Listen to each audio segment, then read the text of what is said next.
आए पर्यूषण, हाँ आए 10 लक्षण, आए पर्यूषण, आए पर्यूषण, हाँ आए 10 लक्षण, आए पर्यूषण, हाँ आए 10 लक्षण, आए पर्यूषण, हाँ आए 10 लक्षण। क्षमाई कहता क्रोध भगाओ, मार्दव कहता मृदुता लाओ, आर्जव कहता क्षमाई कहता क्रोध भगाओ, मार्दव कहता मृदुता लाओ, आर्जव कहता सरल बनो रे, सोच बताता लोभ धनो रे, सत्य धर्म दारु हर क्षण, आए पर्यूषण, हाँ आए 10 लक्षण, आए पर्यूषण, हाँ आए 10 लक्षण, आए पर्यूषण, हाँ आए 10 लक्षण, आए पर्यूषण, हाँ आए 10 लक्षण। संयम धर आनंद बढ़ाओ, तपदारो कुंदन बन जाओ, संयम धर आनंद बढ़ाओ, तपदारो कुंदन बन जाओ, त्यागी बनोपकार करो तुम, आकिंचनमय रूप धरो तुम, ब्रह्मचर्यमय हो आचरण, ब्रह्मचर्यमय हो आचरण, आए पर्यूषण, हाँ आए 10 लक्षण, आए पर्यूषण, हाँ आए 10 लक्षण, आए पर्यूषण, हाँ आए 10 लक्षण, आए पर्यूषण, हाँ आए 10 लक्षण, आए पर्यूषण, हाँ आए 10 लक्षण, आए पर्यूषण, हाँ आए 10 लक्षण।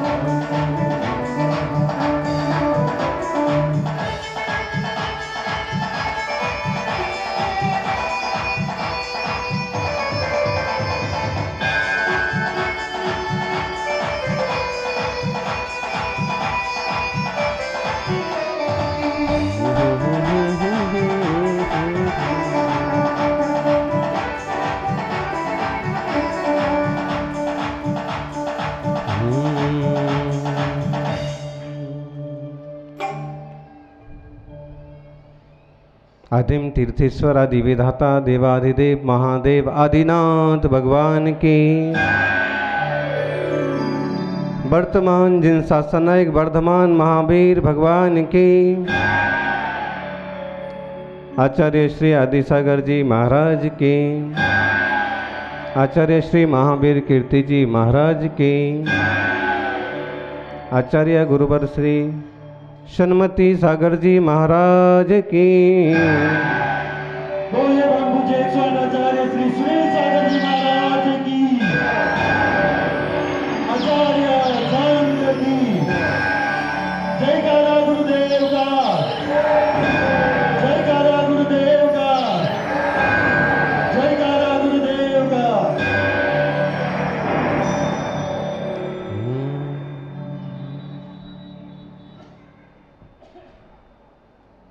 आनंद ही आनंद, आत्मा का आनंद। पर्व पर्यूषण, महापर्व 10 लक्षण। दुनिया में अनेक अनेक पर्व आते हैं, लेकिन सब खाने पीने मौज मस्ती की बातें बता के चले जाते हैं। 10 लक्षण पर्यूषण एक ऐसा पर्व है जो आता है, हर दिन एक नया गुण सिखा करके जाता है, हर दिन एक नई सीख दे करके जाता है।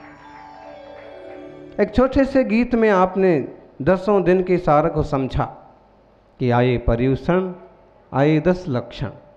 पर्यूषण मतलब सब तरफ से उष्ण जीव को शीतलता देने वाला पर्व। 10 लक्षण मतलब 10 हैं लक्षण धर्म के। इन 10 दिनों में 10 बातों के माध्यम से हम सच्चे धर्म तक पहुंच सकते हैं। धर्म तो एक ही है, लेकिन उसके लक्षण 10 हैं। हम क्रोध छोड़ें और क्षमा अपनाएं। 10 लक्षण के ऊपर छोटा सा गीत, और प्रत्येक पंक्ति का अपना बहुत महत्व है।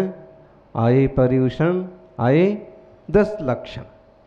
क्षमा ये कहता क्रोध भगाओ, पहला दिन क्षमा का दिन। क्या कहता है? क्रोध भगाओ। मार्दव कहता मृदुता लाओ, मार्दव धर्म क्या कहता है? मृदुता लाओ, मुलायम बनो। हाँ, मुलायम सिंह तो बन जाते हैं लोग, लेकिन मुलायम के साथ सिंह लगा लेते हैं। तो क्या मतलब है? सिर्फ मुलायम बनो। फिर आर्जव कहता सरल बनो रे। आर्जव क्या कहता है? सरल बनो, कठिनता में कोई फायदा नहीं है। आर्जव कहता सरल बनो रे। शौच बताता लोभ धुनो रे। शौच धर्म क्या कहता है? लोभ को धुन डालो, मिटा दो, खत्म कर दो। धुनना बोलते ना हैं, मम्मी बच्चे को बोलती है बेटा कल ने जितना करना है, शाम को तेरी अच्छे से धुनाई करूंगी। धुनाई मतलब पिटाई। लोभ को धुन डालो ताकि निर्लोभता सुचिता जीवन में पैदा हो।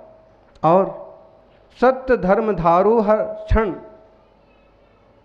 स्टेप है, हर क्षण सत्य धर्म को धारो, झूठ में कोई फायदा नहीं है। संयम धर आनंद बढ़ाओ। संयमी जीवन का आनंद ही अलग होता। संयम धर आनंद बढ़ाओ।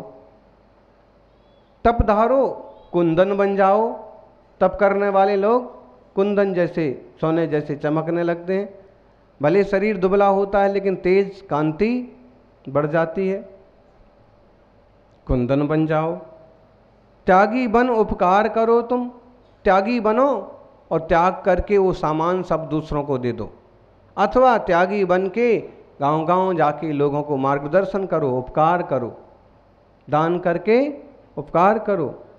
अकिंचनमय रूप धरो तुम, और अकिंचन्यमय जो आत्मा का रूप है, मेरा कुछ नहीं, उस रूप को तुम स्वीकार करो। और ब्रह्मचर्यमय होए आचरण। आचरण कैसा हो? ब्रह्मचर्यमय होए आचरण। आए पर्युषण, आए 10 लक्षण। बराबर थयो ने?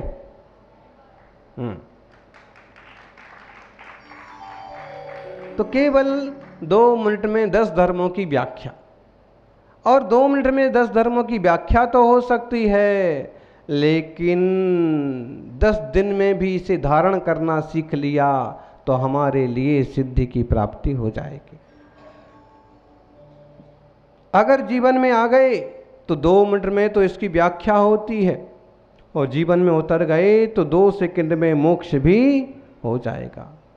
ऐसे महान पर्व जिनमें तप और त्याग के साथ साथ हम अपने आत्मगुणों को बढ़ाते हैं, कसायों को जीतने का पुरुषार्थ करते हैं। क्षमा से क्रोध को जीतो। प्रभु महावीर ने कहा, क्षमा से क्रोध को जीतो, मृदुता से मान को जीतो, सरलता से कपट को जीतो, शुचिता से, निर्लोभता से लोभ को जीतो। कहना सरल है, करना गरल है, कठिन है। कहने के लिए हमें केवल 4 इंच की जबान हिलाना पड़ती है, करने के लिए पूरा 40 किलो का, 80 किलो का शरीर हिलाना पड़ता। इसलिए करने कहने के साथ साथ करना भी सीखें। क्षमा धारण करना आत्मा का गुण है। मृदु स्वभावी होना, बहुत कम चीज मिलते हैं क्षमावान होते हैं। कोई गलतियां हो गई, कोई त्रुटियां हो गई और कोई बात नहीं, क्षमा किया। कई लोग तो ऐसे दुष्ट होते हैं कि क्षमा मांगो तो भी कहते हैं किस बात की क्षमा, तुम तो ऐसे ही हो, तो मैं तुम्हें मजा चखाऊंगा, ऐसी बातें करते हैं। पार्श्वनाथ का जीव कमठ से क्षमा मांगने गया और उसने क्या किया, गलतियां उसकी, और क्षमा मांगते हुए मरुभूति के ऊपर बड़ा सारा पत्थर जो पकड़ रखा था तपस्या के नाम पर, वो उनके माथे पर पटक दिया। तो फिर ज्ञानी कहते हैं कि दुष्टों से क्षमा मांगने की भी कोई ज़रूरत नहीं है, अपने हृदय से क्षमा कर दो, क्षमा मांग लो। फिर दूसरी बात ये भी आती है कि तुम तो क्षमा मांग लो, उसके पुण्य पाप उसके माथे।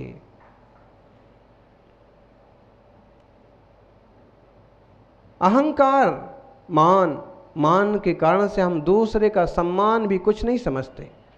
आपका सम्मान है तो उसका भी सम्मान है, आप महान हैं तो वो भी किसी रूप में महान है।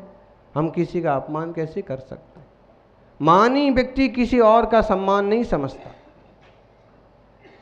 मेरा अपमान नहीं होना चाहिए, तुम्हारा जैसे तुम सोचते हो ऐसे ही सारे लोग सोचते हैं।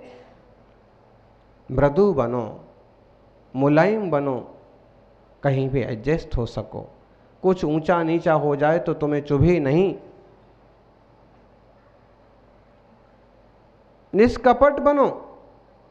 कपटी लोगों का तो उनके माँ बाप भी विश्वास नहीं करते हैं। जुआ खेलने वाले, शराबी, ऐसे लोगों का माँ बाप भी भरोसा नहीं करते। क्यों? कुछ बोलता है, कुछ करता है, कहीं का बोल के जाता है, कहीं चला जाता है। लड़कियां हों चाहे लड़के, एक बात हमेशा ध्यान रखो, माँ बाप का, परिवार का विश्वास जीतना है तो हमेशा सत्य पर अडिग रहो, हमेशा निष्कपट रहो। गुरु का, मुखिया का, पिता का विश्वास जीतना है तो निष्कपट रहो। हम कर कुछ रहे हैं, कह कुछ रहे हैं, बोल कुछ रहे हैं, चल कुछ रहे हैं। कह के तो गए स्कूल जा रहे, पहुंच गए पिक्चर थिएटर, कह के तो गए दोस्त का बर्थडे है, चले गए छोकरियों के साथ में, कह के तो गए, और परिणाम बड़े दूषित होते हैं। तो ऐसे कुछ कहना और कुछ करना और अंधेरे में रखना अपने गार्जियंस को या अपने संरक्षकों को सबसे बड़ा कपट है, और इसके बहुत बड़े दुष्परिणाम होते हैं। उन्हें मालूम तो पड़ जाता है, अंदाजा तो लगता है, लेकिन फिर वो समझाते हैं। समझाने के बाद भी तुम उनको ही झूठा सिद्ध करते हो। फिर वो क्या करते हैं, धीरे धीरे चुप रह जाते हैं। नहीं, फिर उसका परिणाम होता है तुम्हारी दुर्दशा हो जाती। वो छेड़ना समझाना बंद कर देते हैं, तुम मनमानी करते रहते हो, फिर जो दुष्परिणाम होते हैं सो हैं। और आजकल तो दुखी होने के 1000 उपाय।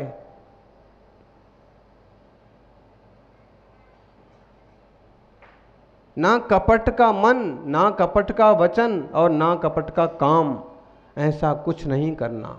षड्यंत्र हैं, बहुत करके राजनीति में षड्यंत्र चलते हैं। कम से कम समाज में और परिवार में तो नहीं होना चाहिए।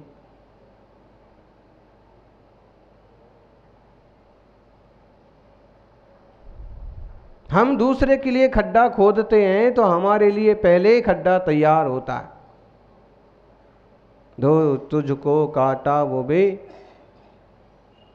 ताए बोए तो फूल।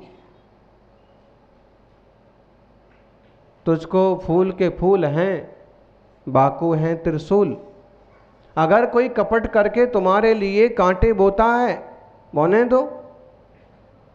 जो तुझको काटा बोवे, अगर तेरे को कोई कांटा बोता है तो बोने दो, कारण उसकी सोच ही ऐसी है, कांटे बोने वाली, तुम्हें नीचे दिखाने वाली, दिखाने दो। जो तुझको काटा बोवे, उसके लिए भी तुम क्या बो। कांटा बोने वाले की कटुता मालूम पड़ती है और फूल बोने वाले की खुशबू भी मालूम पड़ती है। परिवार में 4 लोग क्यों ना हो, 8 लोग क्यों ना हो, एक आध ऐसा होता है जो कांटे ही बोता रहता है, हैं? बड़ी दीदी को ये ना मिल जाए, जेठानी को ये ना मिल जाए, या अमुक का सम्मान ना हो जाए, अमुक आगे ना बढ़ जाए, ऐसे भी लोग होते हैं। कोई भाग्यवान परिवार होते हैं जिनमें सब में सुमति होती है, आत्मीयता होती है, वरना वो 4-6 लोगों के बीच में भी एक आध गंदी वाड़ा करने वाला होता। इतना ध्यान रखो कि उसमें आप शामिल ना हो।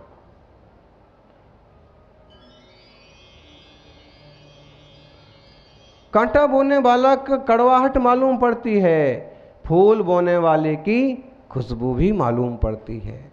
आप हर चीज़ में अच्छा ही बोलते हैं, हर चीज़ में अच्छी ही कोशिश करते हैं, लोगों की नज़र में आ जाता है कि गलती इसकी नहीं है, तो स्वाभाविक रूप से ही अच्छे। इसलिए कोई कपट करो मत और किसी के कपट में उलझो मत। जो तुझको कांटा बोबे ताए बोए तो फूल, तुझको फूल के फूल हैं, बाको हैं त्रिशूल। त्रिशूल बन करके आएंगे उसको सामने। तुम किसी को कुआं खोदोगे, तुम्हारे लिए खाई पहले ही तैयार है। होता है ना, हम किसी को इतना दुख और कष्ट देने जाते हैं, इतना गिराने जाते हैं, मालूम पड़ा हम उससे कहीं ज़्यादा गिर गए, कहीं ज़्यादा नुकसान में पड़ गए।